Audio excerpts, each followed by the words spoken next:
Assalamualaikum warahmatullahi wabarakatuh. Salam sejahtera bagi kita semua. Selamat menjalankan ibadah puasa bagi rekan-rekan sekalian yang menjalankan ibadah puasa.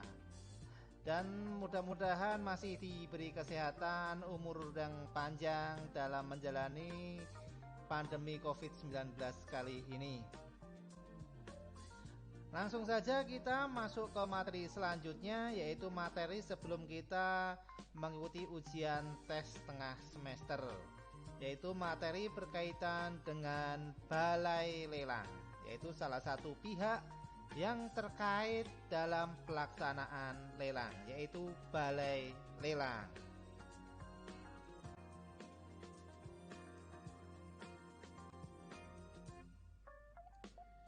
Balai lelang di sini sudah diatur dalam peraturan yang terbaru, yaitu pada tahun 2019, yaitu dalam peraturan Menteri Keuangan nomor 113/PMK.06/2019. Pengertian dari balai lelang di sini adalah Badan Hukum Indonesia berbentuk PT yang khusus didirikan untuk melakukan kegiatan usaha di bidang lelang.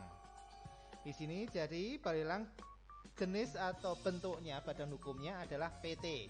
Tidak bisa koperasi, tidak bisa yayasan, ya, ataupun perkumpulan, tapi harus PT. PT di sini harus khusus didirikan untuk melakukan kegiatan usaha di bidang lelang. Jadi, karena di sini PT-nya PT khusus, maka pada saat pendirian, maksud dan tujuan PT tersebut tidak bisa digabung dengan usaha yang lain. Misalnya digabung dengan usaha perdagangan atau jasa yang lain. Jadi PT ini didirikan khusus. Jadi dalam maksud dan tujuan dalam pasal 3 pada akte pendirian PT hanya melakukan kegiatan usaha di bidang lelang. Jadi jenisnya PT yang khusus.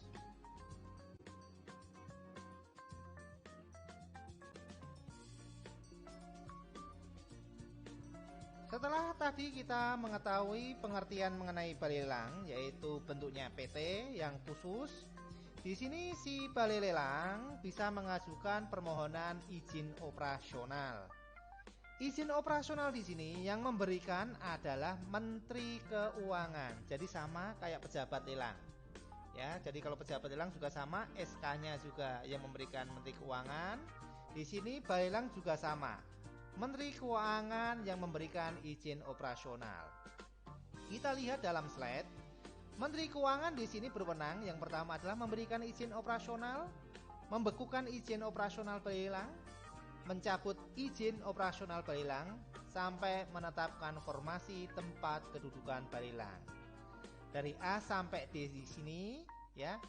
Menteri Keuangan bisa melimpahkan kewenangan tersebut kepada Direktur Jenderal Kekayaan Negara.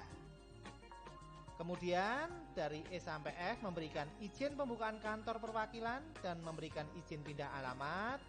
Ini kewenangannya bisa dilimpahkan kepada Direktur Lelang. Kewenangan yang terakhir yaitu melakukan pembinaan dan pengawasan balai lelang. Jadi itulah kewenangan dari Menteri Keuangan dan dilimpahkan kepada Ditjen KN maupun ke Direktur Lelang. Sekali lagi di sini si balai lelang bisa mendapatkan izin operasional, jenisnya bentuk badan hukumnya adalah PT yang khusus didirikan untuk melakukan kegiatan lelang.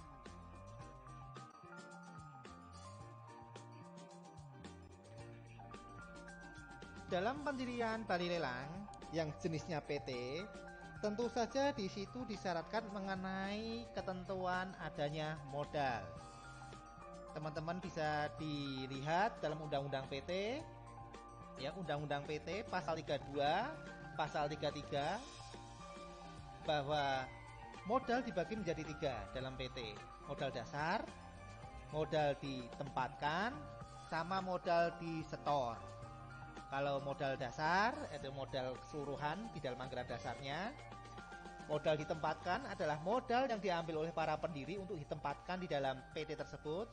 Sedangkan modal yang disetor adalah disetor. Dari modal ditempatkan disetor secara penuh. Ya. Jadi modal ditempatkan besarnya berapa? 25% dari modal dasar.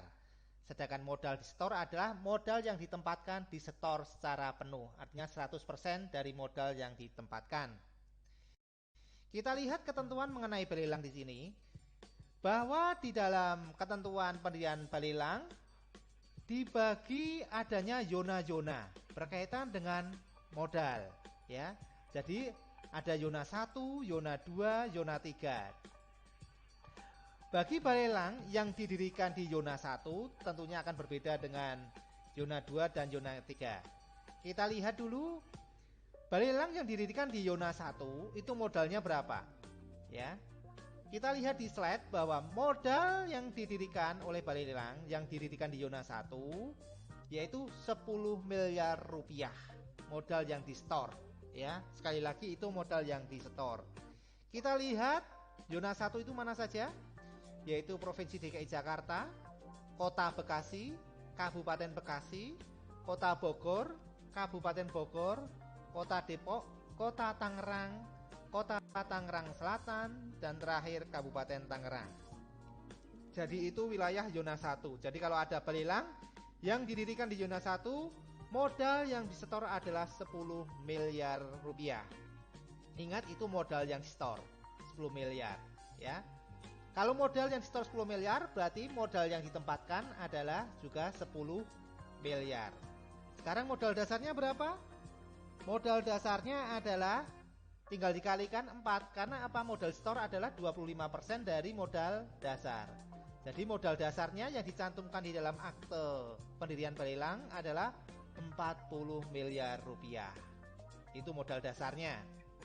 Ya, jadi modal dasarnya 40 M, ya, untuk zona 1.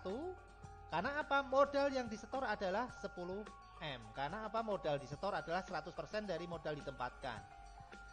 Sedangkan modal ditempatkan adalah 25% dari modal dasar. Makanya di sini kalau dia didirikan zona 1, modal dasarnya adalah 40 M. Kita lihat zona 2. Ya, zona 2 bagi balelang yang didirikan di wilayah provinsi, kota, dan kabupaten di Pulau Madura dan di Pulau Jawa di luar zona 1. Jadi, ya, kalau ada balelang yang didirikan di Pulau Madura dan Pulau Jawa di luar zona 1, maka modal yang disetor adalah 5 miliar rupiah. Ini sekali lagi modal yang setor. Berarti modal dasarnya berapa? Modal dasarnya adalah 20 miliar rupiah. Ya. Karena apa? Modal dasar tadi, modal secara keseluruhan, modal yang ditempatkan adalah 25% dari modal dasar, sedangkan modal yang setor adalah modal yang disetorkan secara penuh dari modal yang ditempatkan. Silakan teman-teman dibaca dulu mengenai Undang-Undang PT pasal 32, pasal 33. Ya, silakan dibaca mengenai ketentuan modal dasar, modal ditempatkan, sama modal disetor. Yang terakhir yaitu zona yang ketiga, yaitu bagi balelang yang didirikan di wilayah provinsi, kota, dan kabupaten di luar zona 1 dan zona 2. Jadi kalau dilihat pulaunya mungkin Pulau Sumatera, Pulau Kalimantan, ya, itu masuk ke zona 3. Modal yang disetor berapa? Yaitu 3 miliar rupiah. Itu modal setor. Berarti modal dasarnya adalah 12 miliar rupiah.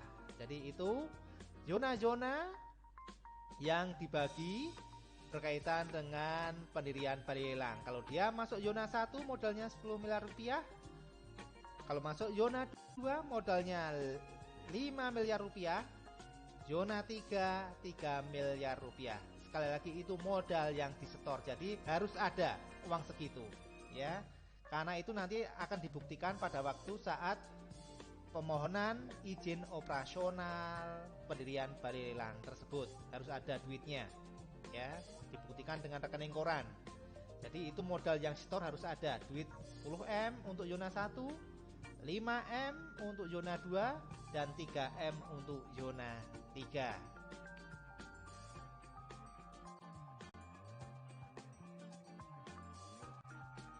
Dari modal tadi ya yang disetor tadi tentunya ada yang memiliki. Jadi siapa yang memiliki berkaitan dengan saham-saham tadi. Jadi saham Barelang bisa dimiliki yang pertama adalah swasta nasional, bisa perorangan atau badan hukum. Yang kedua BUMN, yang ketiga BUMD, yang keempat yaitu patungan antara swasta nasional, baik itu perorangan ataupun badan hukum, badan usaha BUMN ataupun BUMD, dan atau swasta asing sesuai dengan ketentuan peraturan perundang-undangan.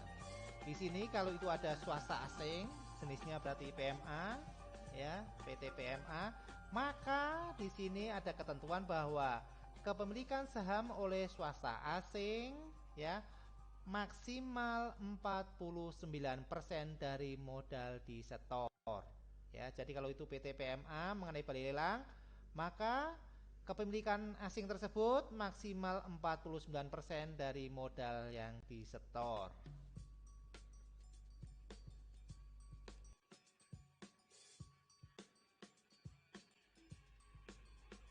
Setelah Barelang tersebut didirikan di hadapan notaris, ya, di sini tidak serta-merta si Barelang tersebut langsung dapat melakukan kegiatan usahanya di bidang lelang. Dalam hal ini Barelang tersebut harus mengajukan izin operasional. Selama izin operasional Barelang belum turun, maka dia belum dibolehkan untuk melakukan kegiatan usaha di bidang lelang. Jadi di sini dia harus mengurus izin operasionalnya terlebih dahulu. Baru setelah izin operasional tersebut keluar, Barelang tersebut bisa melaksanakan kegiatan usahanya di bidang lelang.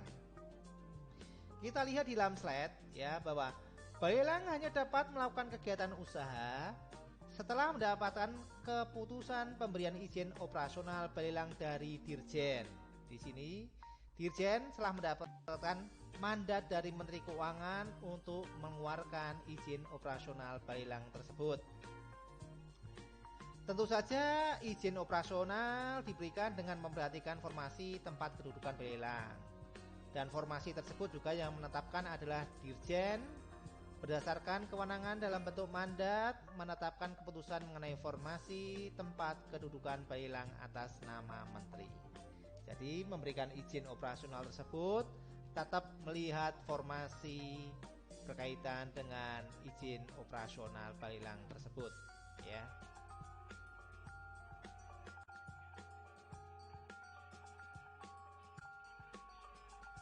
Siapa yang mengajukan izin operasional? Di sini tentu saja adalah direksi dari Barelang tersebut. Barelang akan mengajukan permohonan izin operasional secara tertulis kepada Dirjen KN.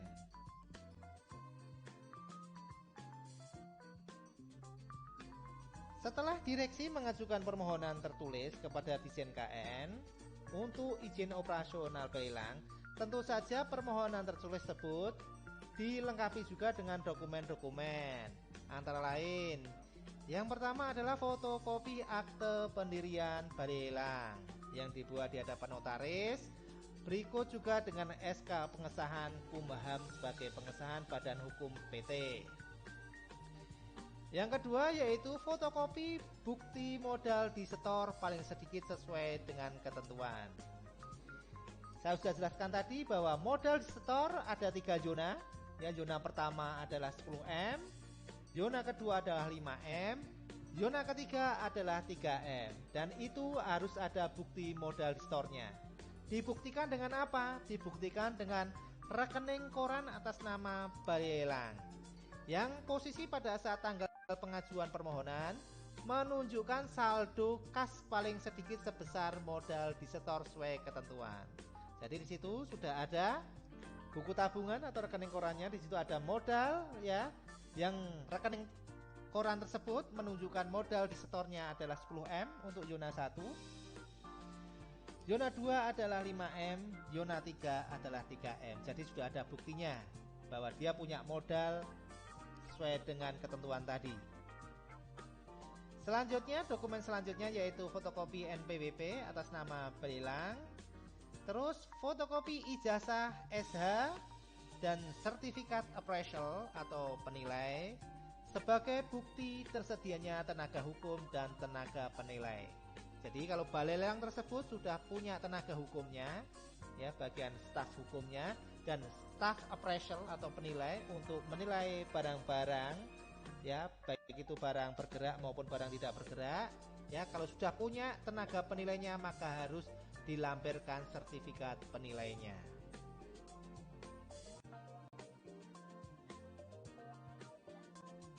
Dokumen selanjutnya berkaitan dengan permohonan izin operasional balai lelang, yaitu adanya struktur organisasi berikut personil termasuk tenaga hukum, tenaga penilai atau appraisal. Apabila tenaga hukum atau appraisal tadi bekerja sebagai karyawan balai lelang, ya. Tapi kalau tidak ada appraisal atau tenaga hukumnya sebagai karyawan balai lelang, maka dia bisa bekerja sama dengan pihak law firm atau kantor advokat atau tenaga penilai dari pihak luar, dibuktikan dengan surat perjanjian kerja. Dalam hal tenaga hukum atau appraisal tadi berasal dari luar balai lelang, sama tetap dilengkapi dengan fotokopi ijazah sarjana hukum dan atau sertifikat penilai. Kemudian berkaitan dengan data-data direksi maupun komisaris dan pemegang saham. Yang pertama adalah fotokopi tanda pengenal atau identitas bagi direksi, dewan komisaris dan pemegang saham perorangan. Apabila itu badan hukum, maka fotokopi akte pendirian, anggaran dasar dan perubahannya dalam hal pemegang saham adalah badan hukum. Jadi kalau pemegang sahamnya badan hukum, dilengkapi dengan akte pendirian badan hukum tersebut. Terus fotokopi NPWP, kemudian surat pernyataan bermeterai dari masing-masing direksi, dewan komisaris yang menyatakan yang pertama adalah tidak termasuk dalam daftar orang tercela, daftar terduga teroris atau organisasi teroris, dan daftar pendanaan proliferasi senjata pemusnah massal, yang dilengkapi dengan surat keterangan catatan kepolisian atau SKCK atau dokumen sejenis dari kepolisian, dan surat pernyataan tidak pernah menjadi direksi atau dewan komisaris pada balai lelang yang pernah dikenakan sanksi berupa pencabutan izin operasional. Kemudian surat pernyataan dari masing-masing pemegang saham bermeterai cukup, yaitu yang menyatakan bahwa tidak termasuk dalam daftar orang tercela, daftar terduga teroris atau organisasi teroris, dan daftar pendanaan proliferasi senjata pemusnah massal, yang dilengkapi dengan SKCK atau dokumen sejenis dari kepolisian, dan surat pernyataan berkaitan dengan setoran modal tidak berasal dari dan atau tindak pidana money laundry atau pencucian uang, tindak pidana pendanaan terorisme, dan atau kejahatan keuangan lainnya.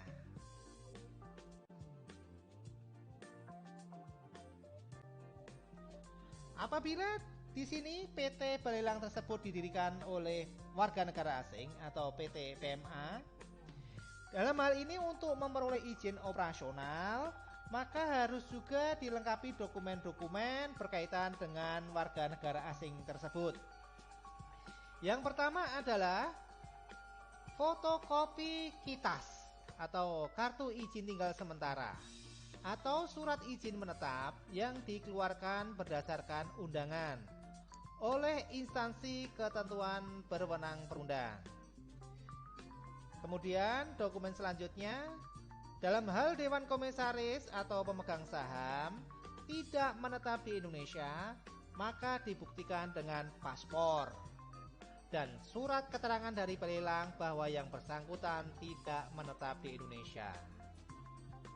Dokumen selanjutnya yaitu berkaitan dengan warga negara asing, fotokopi akte pendirian perusahaan dalam hal pemegang saham berbentuk badan hukum. Terus fotokopi NPWP sesuai dengan ketentuan perpajakan, kecuali komisaris dan pemegang saham yang tidak menetap di Indonesia.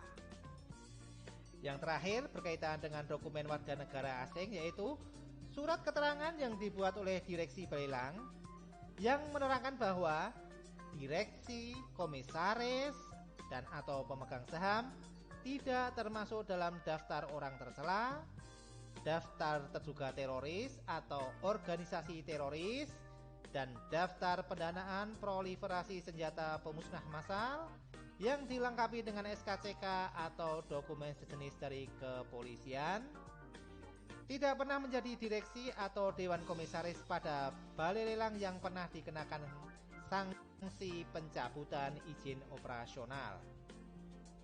Yang terakhir, surat keterangan yang dibuat oleh direksi lelang, yaitu yang menerangkan bahwa setoran modal dari pemegang saham tidak berasal dari dan atau untuk tindak pidana money laundry atau pencucian uang, tidak pidana pendanaan terorisme, dan atau kejahatan keuangan lainnya.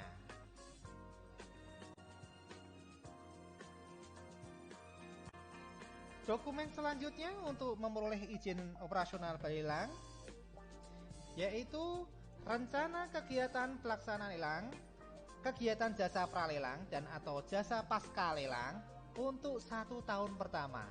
Ya, jadi nanti saya jelaskan kegiatan jasa pralelang sama jasa pasca lelang berkaitan dengan balai lelang. Selanjutnya dokumennya yaitu fotokopi bukti kepemilikan tempat dan atau surat perjanjian penggunaan tempat atau surat perjanjian sewa dengan sisa efektif jangka waktu sewa sejak permohonan paling singkat 1 tahun yang menerangkan luas kantor paling kurang 60 meter persegi dan luas gudang atau tempat penyimpanan barang paling kurang 100 meter persegi. Jadi paling tidak ya 160 meter, 60 meternya buat kantor, 100 meternya buat gudang. Kalau milik sendiri dibuktikan dengan sertifikat, kalau dia sewa dibuktikan dengan perjanjian sewa menyewa paling singkat 1 tahun. Kemudian didukung dengan foto sebagai data pendukung tersedianya fasilitas meliputi kantor, gudang atau penyimpanan barang, terus papan nama dengan mencantumkan identitas sebagai balai lelang. Jadi itulah dokumen-dokumen yang dilengkapi untuk permohonan izin tertulis untuk memperoleh izin operasional balai lelang. Apabila dokumennya lengkap, maka izin operasional balai lelang akan diberikan.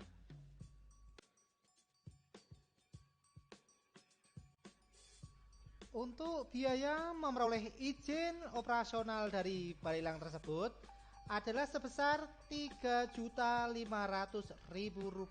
per izin. Hal itu sesuai dengan PP nomor 3 tahun 2018.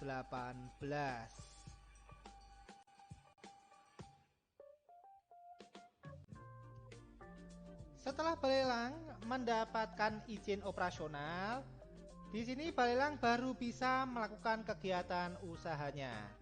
Kita lihat kegiatan usaha apa saja yang bisa dilakukan oleh balai lelang. Yang pertama yaitu kegiatan usaha di bidang lelang, yaitu dia selaku kuasa pemilik barang dapat bertindak sebagai pemohon lelang atau penjual hanya untuk jenis lelang non eksekusi sukarela. Ya, jadi di sini dia hanya sebagai kuasa, ya, yang bertindak sebagai pemohon lelang atau penjual. Dan hanya untuk lelang non eksekusi sukarela. Jadi kalau ada masyarakat yang ingin menjual barang secara sukarela, bisa melalui balai lelang. Ya, kita datang ke balai lelang mau menjual barang secara sukarela, misalnya tanah dan bangunan atau barang bergerak lainnya. Kita datang ke balai lelang, di situ balai lelang dapat bertindak selaku kuasa. Ya, kemudian balai lelang akan bertindak sebagai pemohon atau penjual. Kemudian si balai lelang tersebut karena selaku kuasa, dia bisa menyampaikan permohonan tersebut kepada KPKNL maupun kepada pejabat lelang kelas 2. Tinggal dipilih. Karena ini jenisnya lelang non eksekusi sukarela, kewenangannya bisa di pejabat lelang kelas 1 maupun di pejabat lelang kelas 2. Kalau dia mau ke pejabat lelang kelas 1 berarti dia ke KPKNL. Kalau dia mau ke pejabat lelang kelas 2 ya berarti di kantor swasta pejabat lelang kelas 2. Jadi di sini balai lelang selaku kuasa ya untuk menjual barang secara sukarela dari pemilik barang. Itu kegiatan usaha yang pertama.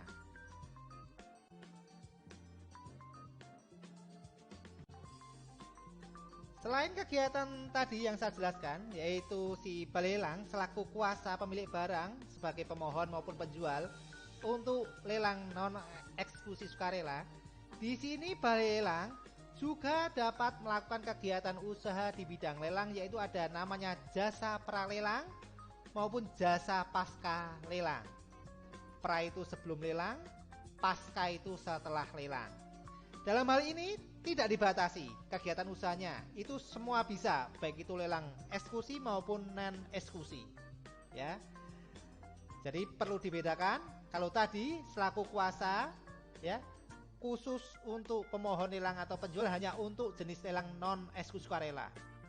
Tapi kalau jasa pralelang maupun jasa pasca lelang, balai lelang di sini dapat melakukan kegiatan usaha baik itu lelang eksekusi maupun non eksekusi, baik itu non eksekusi wajib maupun non eksekusi sukarela.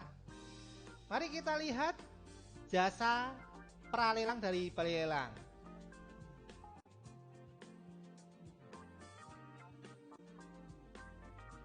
Kegiatan usaha jasa pralelang ya. Di sini meliputi yang pertama adalah meneliti kelengkapan dokumen persyaratan lelang dan dokumen barang yang akan dilelang. Terus meneliti legalitas formal subjek dan objek lelang. Menerima, mengumpulkan, memilah, memberikan label dan menyimpan barang yang akan dilelang. Termasuk menguji kualitas dan menaksir atau menilai harga barang sesuai ketentuan. Meningkatkan kualitas barang yang akan dilelang. Mengurus asuransi barang yang akan dilelang. Menyiapkan, menyediakan sarana dan prasarana dalam kegiatan unwizing atau penjelasan sebelum lelang dan atau pelaksanaan lelangnya. Terus kemudian memasarkan barang dengan cara efektif, menarik dan terarah baik dengan pengumuman, brosur, katalog maupun cara pemasaran lainnya dan atau menyediakan jasa lainnya sesuai izin yang diberikan dan tidak bertentangan dengan peraturan perundang-undangan. Itulah jasa dari pralelang. Jadi apabila ada permohonan lelang, ya, misalnya itu jenisnya lelang eksekusi, misalnya lelang eksekusi hak tanggungan, pihak bank bisa menggait balai lelang, ya, dalam hal menggunakan jasa pralelang ini. Ya, pihak bank ada kredit macet, ya sudah, bank menggait balai lelang X untuk menyelenggarakan berkaitan dengan jasa pralelang. Ya, jasa pralelang dari A sampai I tadi yang saya sebutkan tadi. Ya, bank akan memberikan dokumen-dokumen berkaitan dengan lelang eksekusi hak tanggungan misalnya. Ya, apa saja yang dilakukan oleh balai lelang? Yaitu meneliti kelengkapan dokumen, meneliti legalitas formal, menerima, mengumpulkan, memilah label, menguji kualitas barang yang mau dilelang, sampai bisa meningkatkan kualitas. Di sini misalnya barangnya tidak layak untuk dijual, di sini balai lelang juga bisa memberikan jasa pralelang berkaitan dengan meningkatkan kualitas. Misalnya itu jenis barangnya rumah, ya. Kok tidak layak, di sini balai lelang bisa memberikan jasa berkaitan dengan perbaikan rumah yang akan dilelang, ya. Dicat dulu warnanya, dibagusin dulu, yang bocor-bocor rumah tersebut diperbaiki, ya. Itu termasuk salah satu meningkatkan kualitas barang yang dilelang. Termasuk misalnya itu barang bergerak, misalnya mobil kok tidak layak untuk dijual, kemudian balai lelang menyediakan jasa pralelang di sini, yaitu memperbaiki kondisi mobil tersebut biar layak pakai misalnya, ya. Itu salah satu jasa dari balai lelang. Agar apa? Agar bisa barang ini laku terjual secara lelang, ya. Kemudian mengurus asuransi barang, menyediakan sarana prasarana pelaksanaan lelang termasuk kegiatan unwizing, sampai mencari pembeli, memasarkan, ya, barang tersebut secara efektif bisa melalui pengumuman lelang, brosur, katalog, media online misalnya Facebook, Twitter, Instagram ataupun lewat YouTube, silahkan, ya. Itu jasa pralelang. Yang penting tidak dilanggar oleh undang-undang. Jadi itu jasa pralelang yang bisa dilakukan oleh balai lelang. Itu semua jenis lelang, baik itu lelang eksekusi maupun non eksekusi, baik itu wajib maupun non eksekusi sukarela.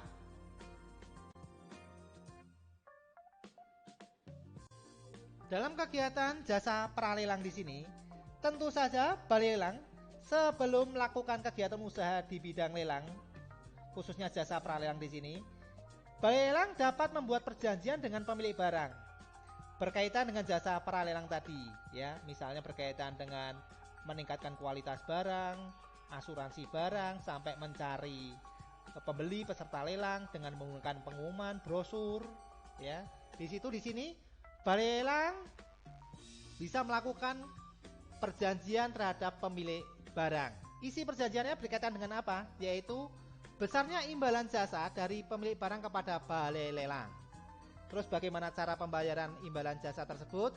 Sampai pembagian uang jaminan wan prestasi. Jadi apabila ada peserta lelang yang wan prestasi, tentu saja uang itu kan hangus dari peserta lelang. Uang hangus tersebut akan dibagi, misalnya balai lelang 50%, si pemilik barang 50%, 50-50. Atau tergantung kesepakatan dari pemilik barang dengan balai lelang.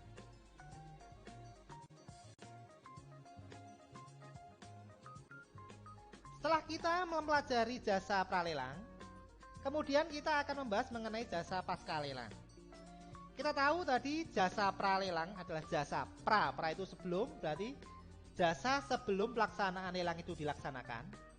Ya, itu bisa berupa lelang apa saja, lelang eksekusi maupun non eksekusi. Ini juga sama, jasa pasca lelang. Namanya pasca berarti setelah. Ya. Jadi jasa setelah pelaksanaan lelang itu dilaksanakan. Ini juga sama, bisa dilakukan semua jenis lelang, baik itu lelang eksekusi maupun non eksekusi, baik itu wajib maupun sukarela. Kita lihat jasa pasca lelang itu meliputi apa saja. Yang pertama berkaitan dengan mengurus pengiriman barang. Ya, jadi sudah ada pemenang lelang. Biasanya ini berkaitan dengan barang bergerak. Si pihak pemenang lelang menghendaki bahwa barang tersebut dikirim ke alamatnya. Misalnya si pemenang lelang menggunakan jasa pasca lelang dari pelelang untuk mengurus barang tersebut, mengirimkan barang tersebut, ya, maka bisa menggunakan jasa pasca lelang ini. Kemudian jasa pasca lelang selanjutnya yaitu berkaitan dengan mengurus balik nama barang yang dipilih atas nama pembeli. Jadi kalau di sini misalnya ada lelang tanah dan bangunan, sudah ada pemenang lelangnya, dimenangkan oleh si X misalnya. Di sini si X ya menggunakan jasa pasca lelang dari balai lelang tersebut untuk mengurus balik nama barang tersebut. Ya, misalnya itu tanah dan bangunan, bisa juga barang bergerak misalnya motor ataupun mobil. Kemudian jasa pasca lelang selanjutnya yaitu menyediakan jasa lainnya sesuai dengan izin yang diberikan dan tidak bertentangan dengan peraturan perundang-undangan. Dalam jasa pasca lelang di sini, balai lelang juga dapat memperoleh imbalan jasa dari penjual atau pemilik barang dan atau pembeli yang menginginkan pelayanan jasa pasca lelang sesuai dengan kesepakatan antara penjual, pemilik barang dan atau pembeli dengan balai lelang. Jadi jasa pasca lelang juga dapat imbalan jasa, ya, itu.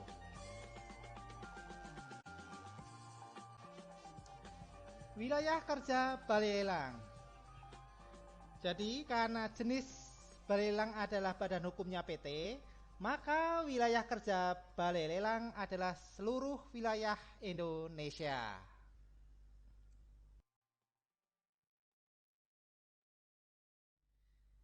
Kita telah pelajari tadi bahwa salah satu kegiatan usaha dari balai lelang yaitu selaku kuasa untuk mengajukan permohonan lelang non eksekusi sukarela.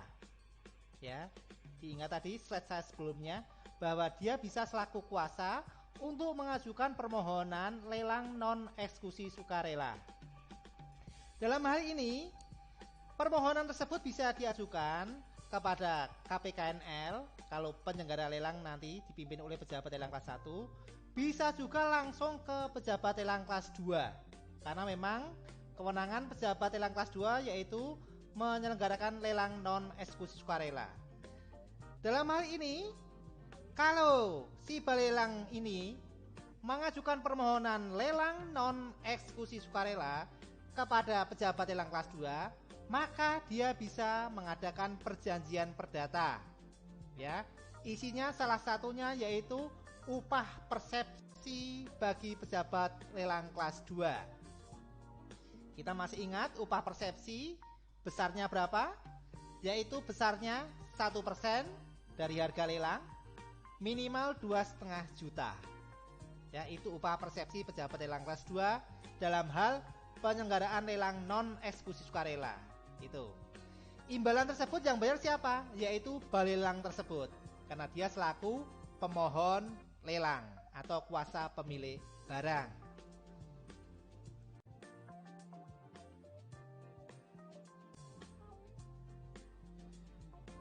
Sejak balelang tersebut diberikan izin operasional, maka di sini balelang tersebut harus aktif menyelenggarakan lelang, khususnya lelang non eksekusi sukarela.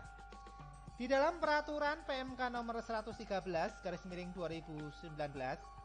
yang berlaku sejak diundangkan yaitu 5 September 2019, di sini balelang tersebut harus aktif menyelenggarakan lelang selama jangka waktu 3 tahun, yaitu menyelenggarakan lelang non eksekusi sukarela sebanyak 10 kali, termasuk jasa pra lelang sama jasa pasca lelang. Ya, saya ulangi lagi di sini bahwa di sini balelang harus aktif menyelenggarakan lelang non eksekusi sukarela sebanyak 10 kali, terus jasa pra lelang dan atau jasa pasca lelang. 3 tahun terhitung bagi balai lelang yang izinnya sebelum 1 Januari 2020, maka 3 tahun terhitung sejak tanggal 1 Januari 2020. Tapi bagi balai lelang yang izin operasionalnya diberikan setelah tanggal 1 Januari 2020, maka jangka waktu 3 tahun dihitung sejak tanggal keputusan Menteri mengenai pemberian izin operasional balai lelang diterbitkan. Jadi hitungan 3 tahunnya tersebut.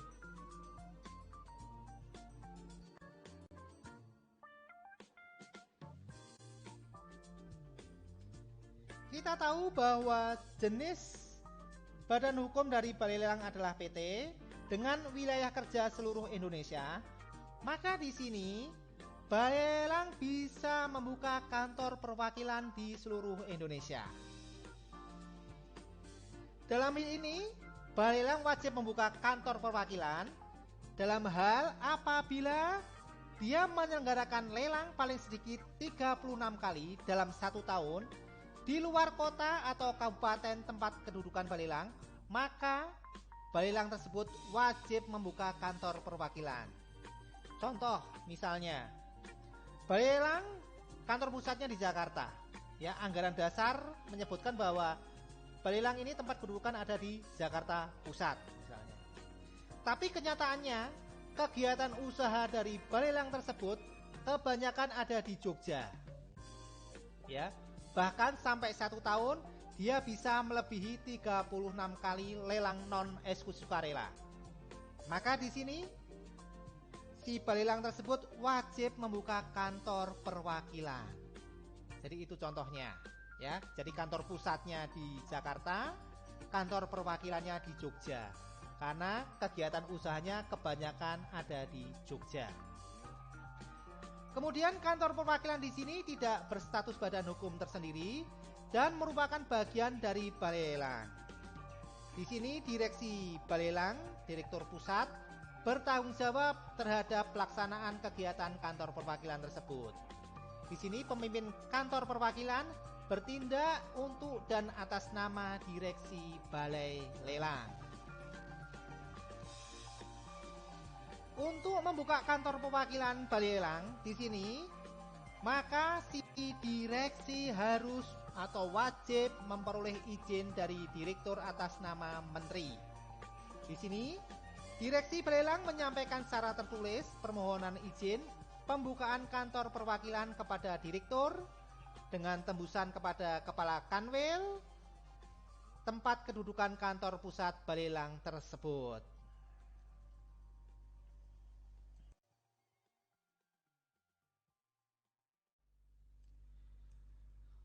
Permohonan direksi untuk membuka kantor perwakilan dilengkapi dengan dokumen-dokumen, antara lain yaitu pernyataan dari Direksi Balelang yang bersangkutan bahwa Balelang bertanggung jawab terhadap pelayanan jasa lelang oleh kantor perwakilannya. Dokumen selanjutnya yaitu susunan pengurus kantor perwakilan, terus fotokopi bukti kepemilikan tempat, atau surat perjanjian penggunaan tempat atau surat perjanjian sewa tempat, dengan sisa efektif jangka waktu sewa sejak permohonan paling singkat 1 tahun, yang menerangkan bahwa luas kantor paling kurang 36 meter persegi, dibuktikan dengan foto pendukung tersedianya fasilitas kantor, papan nama kantor perwakilan dengan mencantumkan identitas sebagai kantor perwakilan.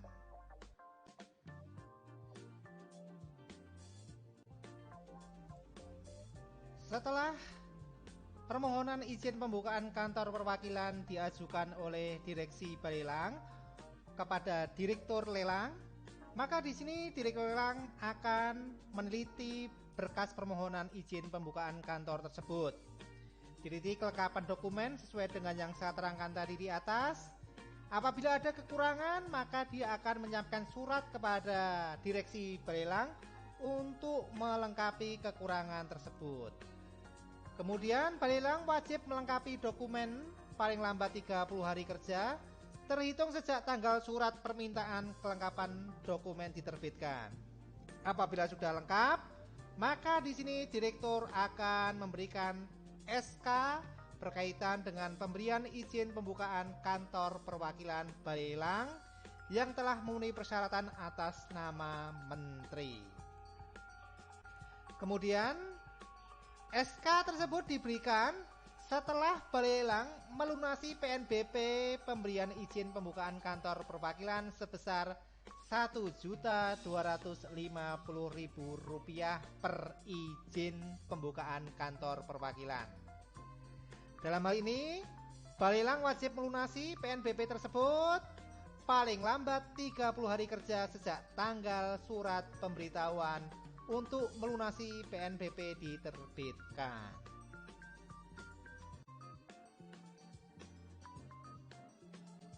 Kantor perwakilan dalam hal ini juga bisa melakukan pindah alamat kantor perwakilan. Kantor perwakilan dapat pindah alamat di kota maupun di kabupaten dalam wilayah kerja Kanwil DJKN yang sama. Dalam hal kantor perwakilan pindah alamat, Balelang wajib memberitahukan kepada Kepala Kanwil tempat kedudukan Kanwil dengan tembusan kepada Direktur paling lambat 14 hari kerja setelah pindah alamat kantor perwakilan. Pemberitahuan pindah alamat dilengkapi dengan dokumen. Yang pertama adalah fotokopi bukti kepemilikan tempat, surat perjanjian penggunaan tempat atau surat perjanjian sewa tempat, dengan sisa efektif jangka waktu sewa permohonan paling singkat 1 tahun yang menerangkan luas tanah dan bangunan paling kurang 36 meter persegi, didukung dengan foto tersedianya fasilitas kantor perwakilan yaitu kantor, terus papan nama kantor perwakilan dengan mencantumkan identitas sebagai kantor perwakilan.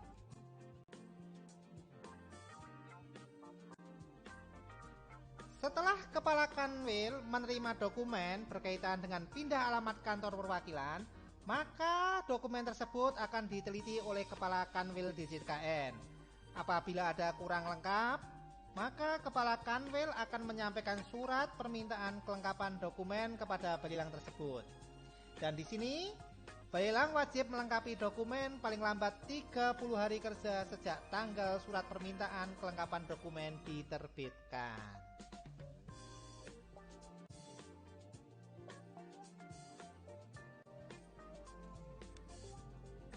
Apabila kantor pusat Balelang ingin menutup kantor perwakilannya, maka di sini Balai lelang tersebut wajib memberitahukan penutupan kantor perwakilan kepada direktur lelang. Tembusan surat pemberitahuan tersebut ditembuskan kepada Kepala Kanwil DJKN yang ada di pusat maupun yang ada di kantor perwakilan. Contoh misalnya tadi, kantor pusat balai lelang ada di Jakarta, kantor perwakilan ada di Jogja. Maka si balai lelang tersebut harus memberitahukan kepada direktur lelang tembusan surat tersebut, yaitu kepada Kepala Kanwil DJKN Jakarta sebagai kantor pusatnya dan Kepala Kanwil DJKN Jogja sebagai kantor perwakilannya. Surat pemberitahuan tersebut maksimal atau paling lambat 30 hari kerja setelah penutupan kantor perwakilan. Dalam hal ini juga untuk pengawasan kantor perwakilan, pengawasan kantor perwakilan balai lelang dilakukan oleh Kepala Kanwil tempat kedudukan kantor perwakilan. Jadi misalnya tadi contoh kantor pusat di Jogja, balai lelang tersebut kantor perwakilannya ada di Jogja, maka Kepala Kanwil DJKN Jogja sebagai pengawas dari kantor perwakilan balai lelang tersebut. Dalam hal ditemukan pelanggaran dilakukan oleh kantor perwakilan balai lelang tersebut, maka Kepala Kanwil tempat kedudukan kantor perwakilan menyampaikan rekomendasi hasil pemeriksaan kepada Kepala Kanwil tempat kedudukan kantor pusat balai lelang untuk ditindaklanjuti sesuai dengan ketentuan peraturan perundang-undangan. Jadi di sini contohnya tadi, Kepala Kanwil DJKN Jogja sebagai pengawas dari kantor perwakilan balai lelang yang ada di Jakarta melakukan pemeriksaan. Apabila di situ ditemukan pelanggaran, maka di sini Kepala Kanwil DJKN Jogja akan memberikan rekomendasi kepada Kepala Kanwil DJKN Jakarta sebagai kantor pusat balai lelang tersebut. Ya. Jadi akan diberikan rekomendasi untuk ditindaklanjuti sesuai dengan peraturan perundang-undangan.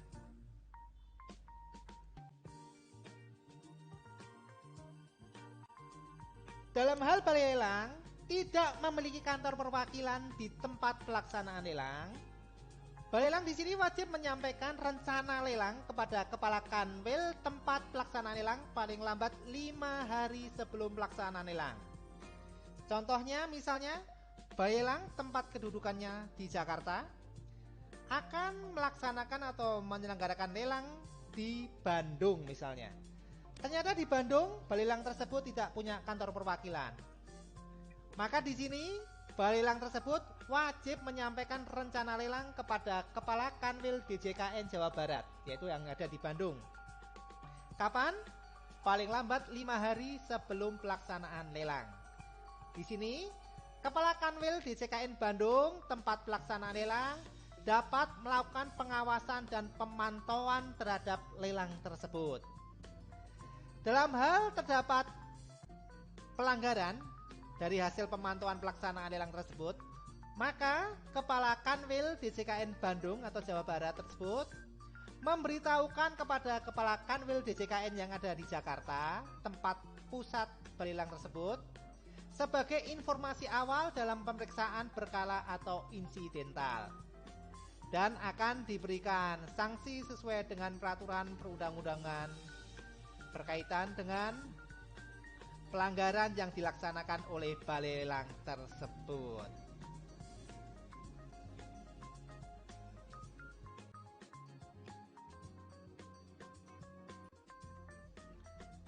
Baik, sampai di sini dulu materi kita untuk mata kuliah peraturan lelang, dan materi ini adalah materi akhir dari saya sebelum ujian tengah semester. Jadi rekan-rekan sekalian bisa mempelajari materi-materi saya dari awal sampai materi akhir kali ini.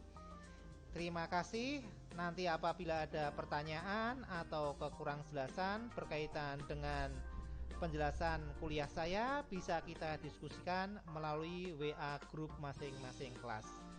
Tetap jaga kesehatan, selamat menjalankan ibadah puasa bagi yang menjalankan. Terima kasih.